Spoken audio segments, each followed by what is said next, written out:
চলতি বছরের শুরুতেই জীবনের নতুন অধ্যায় শুরু করেছেন দেশের জনপ্রিয় সঙ্গীত শিল্পী ও অভিনেতা তাহসান খান।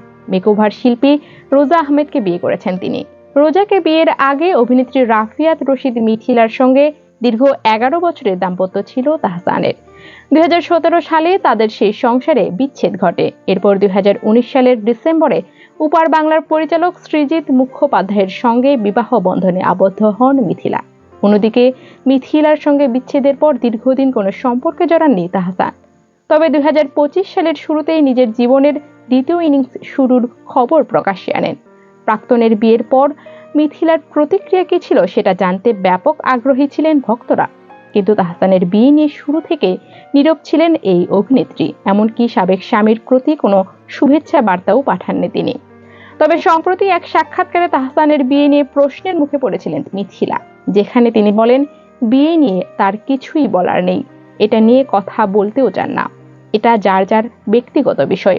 এটা তারও কোনো ব্যক্তিগত বিষয় না যে তিনি কথা বলবেন। যার জীবনের ঘটনা, এটা তার ব্যক্তিগত বিষয়। এখানে তার কিছুই বলার থাকতে পারে না। এর আগে মিথিলা এক সাক্ষাৎকারে বলেছিলেন বিচ্ছেদ হয়ে গেলেও তাহসানের সঙ্গে তার বন্ধুত্ব রয়েছে।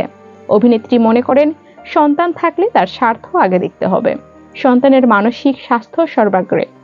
অভিনেত্রীর কথায় তিনি আয়রাকে দেখতে পেলেন না, তিনি আর তাহসান লড়াই করলেন। এই ইগোর যুদ্ধে তো বাচ্চার ক্ষতি হবে, তাই তাহসানের সঙ্গে এখনো তার বন্ধুত্ব রয়েছে। তাদের প্রায়শই কথা হয় মেয়েকে নিয়ে।